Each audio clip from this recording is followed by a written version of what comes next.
Hey there, and welcome. Today, we're going to dive into a technique that is so simple, but honestly, incredibly powerful for finding a little bit of calm when things get stressful.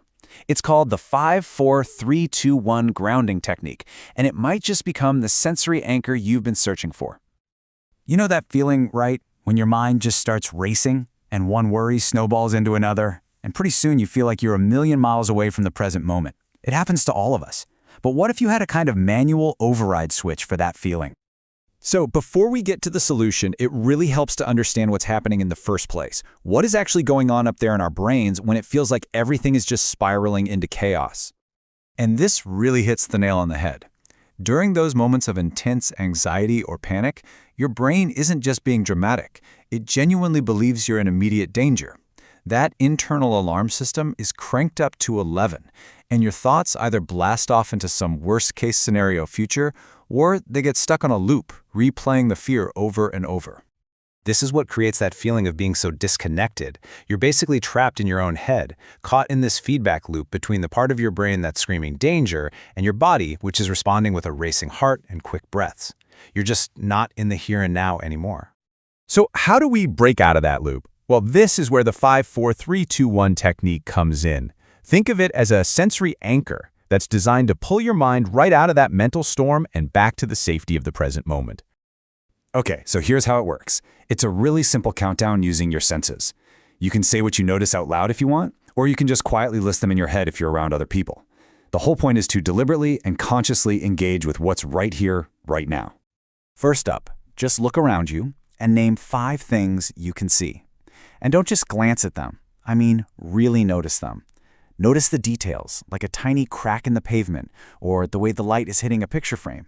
Just observe it, no judgment needed.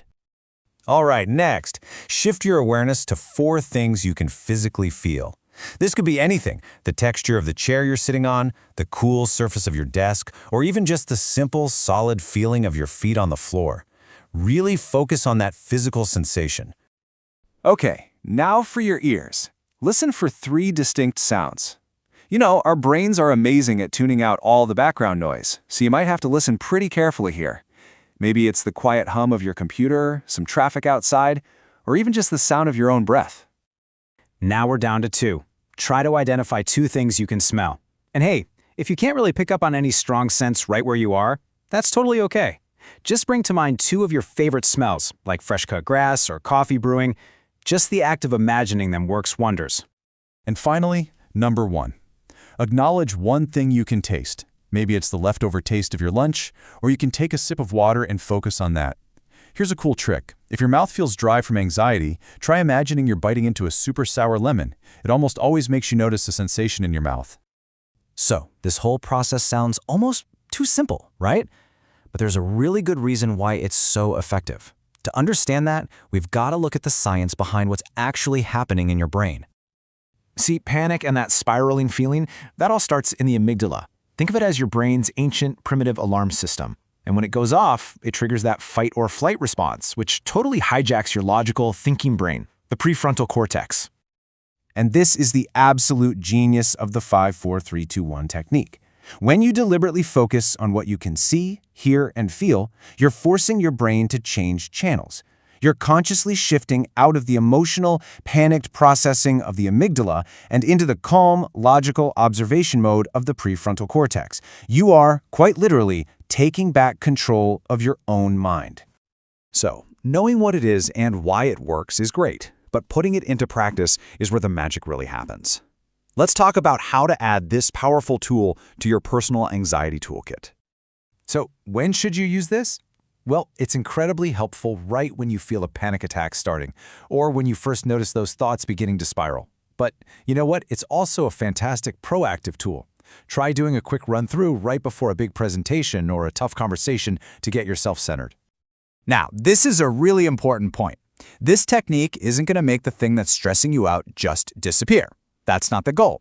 What it does do is create a little bit of mental breathing room. It gives you a pause between the stressful trigger and your reaction so you can respond thoughtfully instead of just reacting out of fear. And hey, want to level this up? Here's a pro tip. Pair the 5-4-3-2-1 method with a breathing exercise like box breathing. It's a perfect combination because while grounding handles your mind, the box breathing directly calms your body's physical reaction like a racing heart. It's a full mind-body solution. And it couldn't be simpler. You just breathe in for a slow count of 4, hold your breath for 4, breathe out for 4, and then hold at the bottom for 4. That steady, rhythmic pattern sends a powerful signal to your nervous system that everything's okay and it's safe to calm down. So that leaves us with something to think about. The next time you feel those winds of anxiety and stress start to pick up, what will you anchor to? What will be the 5 things you see or the 4 things you feel? By having this tool ready to go, you're not just getting tossed around by the storm anymore. You're actively dropping an anchor to keep yourself steady.